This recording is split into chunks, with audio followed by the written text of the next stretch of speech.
ഭാരതപ്പുഴയുടെ തീരത്ത് കാലത്തിൻ്റെ ഒഴുക്കിനെ നിശബ്ദമായി നോക്കി നിൽക്കുന്ന ഒരു പുണ്യഭൂമിയുണ്ട്.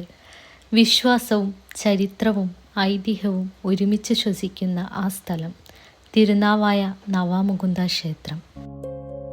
കേരളത്തിലെ ഏറ്റവും പ്രാചീനമായ വൈഷ്ണവ ക്ഷേത്രങ്ങളിൽ ഒന്നായ നവാമുകുന്ദ ക്ഷേത്രം മലപ്പുറം ജില്ലയിലെ തിരുനാവായയിലാണ് സ്ഥിതി ചെയ്യുന്നത്.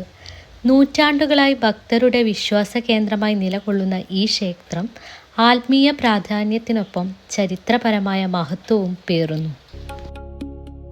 ഈ ക്ഷേത്രത്തിൻ്റെ പേരിന് പിന്നിൽ അതീവ കൗതുകകരമായ ഒരു ഐതിഹ്യമുണ്ട്. മഹർഷിമാർ മഹാവിഷ്ണുവിൻ്റെ വിഗ്രഹം ഇവിടെ പ്രതിഷ്ഠിക്കാൻ ശ്രമിച്ചപ്പോൾ ആദ്യത്തെ 8 പ്രതിഷ്ഠകളും ഭൂമിയിൽ ആഴ്ന്നു പോയെന്നാണ് വിശ്വാസം.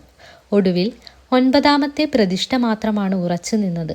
അതുകൊണ്ടാണ് ഇവിടെ പ്രതിഷ്ഠിക്കപ്പെട്ട ദേവനെ നവാമുകുന്ദൻ എന്നും ക്ഷേത്രത്തെ നവാമുകുന്ദ ക്ഷേത്രമെന്നും വിളിക്കാൻ തുടങ്ങിയത്. ഇന്നും വിഗ്രഹത്തിൻ്റെ താഴ്ഭാഗം ഭൂമിക്കടിയിലാണെന്ന വിശ്വാസമാണ് ഭക്തർക്കിടയിൽ നിലനിന്നു പോരുന്നത്. എന്നാൽ നവാമുകുന്ദ ക്ഷേത്രത്തിൻ്റെ പ്രാധാന്യം ആത്മീയതയിൽ മാത്രം ഒതുങ്ങുന്നതല്ല.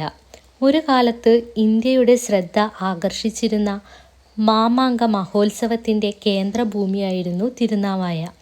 12 വർഷത്തിലൊരിക്കൽ നടന്നിരുന്ന ആ മഹോത്സവം മതപരമായ ചടങ്ങ് മാത്രമായിരുന്നില്ല. കേരളത്തിൻ്റെ രാഷ്ട്രീയ, സാമൂഹിക, സാംസ്കാരിക ചരിത്രത്തെ തന്നെ സ്വാധീനിച്ച ഒരു മഹാസംഗമമായിരുന്നു.